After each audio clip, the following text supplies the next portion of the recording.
राधे राधे गुरुजी। जी गुरुजी, मेरा प्रश्न ये है कि भगवान श्री कृष्ण ने मथुरा वृंदावन धरा को ही क्यों चुना अपने अवतार के लिए? आप क्या चाहते हैं, कहाँ अवतार लेते हैं? आपके हिसाब से कहाँ लेना चाहिए? मेरे हिसाब से तो कहीं पर भी लेना चाहिए, लेकिन उन्होंने क्यों चुना इस धरे तो को? कहीं पर भी लेते तो भी आप तो यही सवाल करते कि वहाँ क्यों लिया अवतार। जैसे कानपुर में अवतार ले लेते तो आप ये पूछते कानपुर में अवतार क्यों लिया। पंजाब में अवतार लेते तो आप पूछते पंजाब में अवतार क्यों लिया। दिल्ली में अवतार लेते तो आप पूछते दिल्ली में। गुजरात में अवतार लेते तो आप पूछते गुजरात में। महाराष्ट्र में अवतार लेते तो आप पूछते महाराष्ट्र में। इसलिए मथुरा में ही ले लिया, क्योंकि आपको पूछना तब भी था जब वो कहीं और लेते। मथुरा में अवतार इसलिए लिया क्योंकि रा, अब पीछे का रा निकाल लो, आगे का माँ निकाल लो, क्या बचा? राम। मथुरा, रा पीछे का निकालो, आगे का माँ, हो गया राम। बोलो वो क्या बन गया? राम। अब बीच में क्या बचा? थू। जो राम नाम नहीं जपता उसके जीवन को थू। जो राम नाम नहीं जपते उनके जीवन को थू। उन्हीं को मारने के लिए भगवान इसलिए मथुरा में अवतार लिया, क्योंकि कंस मथुरा में था। भगवान का अवतार क्यों मथुरा में हुआ? क्योंकि पापी कंस कहाँ था? मथुरा में। तो मथुरा में रह के वो राम राम नहीं जपता था, इसलिए कंस के जीवन को थू। इसलिए पापी कंस मथुरा में था, इसलिए मथुरा के कंस को, जो मथुरा में था उस कंस को मारने के लिए भगवान को मथुरा में आना पड़ा। इसलिए अवतार मथुरा में लिया, क्योंकि पापी कंस यहीं था। तो जहाँ पापी होगा मारने वहीं तो जाना पड़ेगा। हाँ। अब समझ में आई? हाँ। क्या समझ में आई? जो जहाँ पर राम का नाम नहीं लेगा वहीं पर अवतार होगा। हाँ, पापियों के लिए तो यदा यदा ही धर्मस्य ग्लानिर्भवति भारत अभ्युत्थानम धर्मस्य तदात्मानं सृजाम्यहम्। जब जब हो ये धर्म की हानि, जहाँ जहाँ हो ये धर्म की हानि, जब जब धर्म की जहाँ जहाँ हानि होती है, तब तब वहाँ वहाँ अवतार लेके भगवान अपने भक्तों की रक्षा करते हैं। गुरु जी, जय श्रीमन्नारायण। जय श्रीमन्नारायण। राधे राधे गुरु जी। जी राधे जी, मैं पहली बार वृंदावन आया हूँ और यहाँ पर बांके बिहारी के जो मंदिर है वहाँ पर जो वीआईपी कल्चर है उसको देख के थोड़ा सा मैं प्रसन्न नहीं हूँ। जैसे हम लोग बहुत ही कष्ट से अंदर जाते हैं, धक्का मुक्की करके जाते हैं, बट कुछ वीआईपी लोग होते हैं जो बहुत ही पास से दर्शन कर लेते हैं। क्या भगवान भी उससे उतना ही प्रसन्न होते हैं जितना हमसे होते हैं? भगवान की नज़र में तो मेरे मालिक की दुकान में सब लोगों का खाता, क्या राजा क्या संत गृहस्थी, क्या राजा क्या रानी, प्रभु की पुस्तक में लिखी है सबकी कर्म कहानी। वो ही सबके जीवन बनाता, सही हिसाब लगाता, मेरे मालिक की दुकान में सब लोगों का खाता। संसार में कोई अमीर है, कोई गरीब है, कोई वीआईपी है, कोई लोकल। वीआईपी किसने बनाया?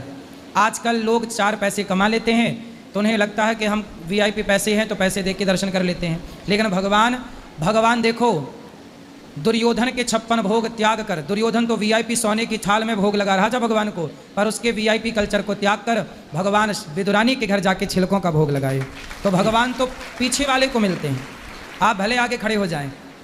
अब दुर्योधन जब कृष्ण से मिलने गया तो दुर्योधन श्री कृष्ण के सिर के पास खड़ा हो गया और अर्जुन भगवान के चरणों के पास खड़े हो गए। तो जो सिर के पास खड़ा है मतलब वो पास है, और जो चरणों में खड़ा है वो मतलब दूर है। तो दूर खड़े अर्जुन पर तो नज़र पड़ गई, पर सिर के पास खड़े हुए दुर्योधन पर नज़र नहीं पड़ी। सच बताएं, ये बताओ, अयोध्या से शबरी दूर थी कि पास थी?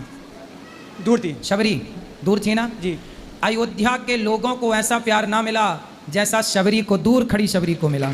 तो परमात्मा पास वाले को बाद में देखते हैं, दूर वाले को पहले। इसलिए आप दूर से यदि दर्शन कर रहे हैं तो भगवान भाव के भूखे हैं, ना कि पास और दूर की चाहत रखते हैं। धन्यवाद गुरु जी। गुरु जी दंडवत प्रणाम जी।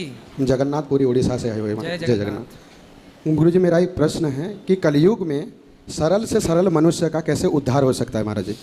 क्योंकि धर्म संकुचितम तपोविरोहितम, यहाँ पे भी कोई सत्कर्म सब दूषित है, तो सरल से सरल भगवान की प्राप्ति कैसे हो सकती है मनुष्य को? आपने पूछा सरल व्यक्ति को भगवान की प्राप्ति कैसे हो सकती है। पहले तो ये समझिए कि सरल में अक्षर कितने हैं? सा र ल। सा मतलब सीता, रा मतलब राम, ला मतलब लक्ष्मण। जिसके हृदय में सीता राम लक्ष्मण बैठे हैं उसका कल्याण हो जाएगा, वही सरल है। सरल का मतलब है जिसके हृदय में सीता राम बैठे हों, जिसके हृदय में सीताराम की जगह है वो क्या है? वही सरल है। जिसके हृदय में भगवान का वास ना हो वो सरल नहीं है। और जब भगवान बैठ जाएं आपके भीतर में तो बस आपका कल्याण हो जाएगा, सीधा सीधा। इस कलयुग में महाराज जी मतलब जल्दी भगवत प्राप्ति कैसे हो?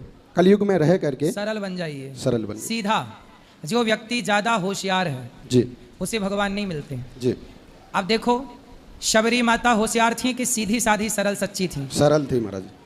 सबरी कब काशी को धाई, कब पढ़े आई गीता, साँचे मन के मीता रघुवर साँचे मन के मीता। शबरी जैसी सरलता हो जी, जटायु जैसी सरलता हो, है ना। जब सरलता होगी विदुरानी जैसी तो भगवान के पास जाना नहीं पड़ेगा, सरलता होगी केवट जैसी तो खुद दर्शन देने भगवान आएंगे।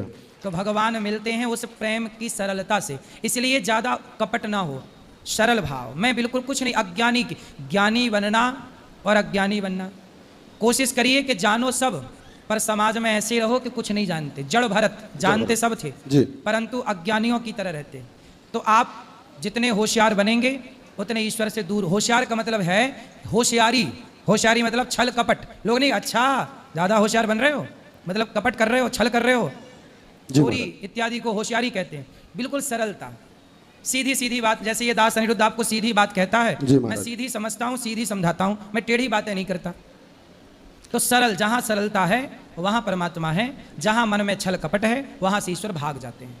नाम महिमा का थोड़ा बारे में बताइए महाराज। अजामिल जैसा पापी जो नरक जाने के लिए चल चुका था, यमदूत पकड़ के ले जाने लग गए थे, पर मरते समय धोखे से दूरे क्रीडन का सक्तम पुत्रम नारायणावयम प्लावितेन स्वरेणोच्चैराजुहावा जितेंद्रिया। बेटा नारायण, बस नारायण मुख से धोखे से निकला, जान कर नहीं। एक नाम लिया तो भगवान ने पार्षदों से कहा जाओ कोई भक्त पुकार रहा है।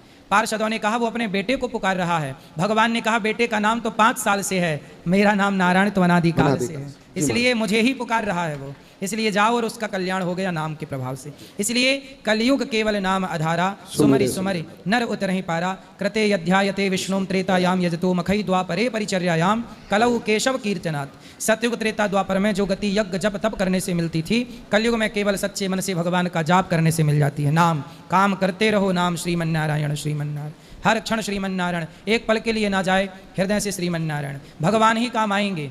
देखो अहमदाबाद में प्लेन हादसा हुआ, बच्चे बूढ़े सब जल गए जिंदा, सबकी दर्दनाक मृत्यु हो गई, सारे लोग मारे गए।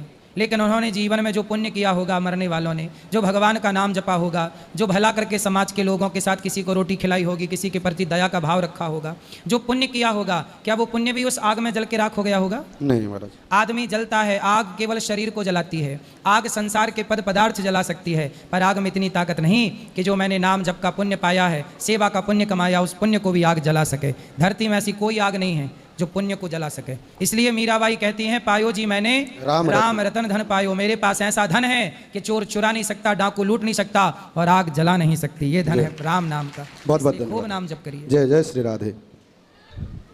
गुरु जी के चैनल को जरूर सब्सक्राइब करें। राधे राधे।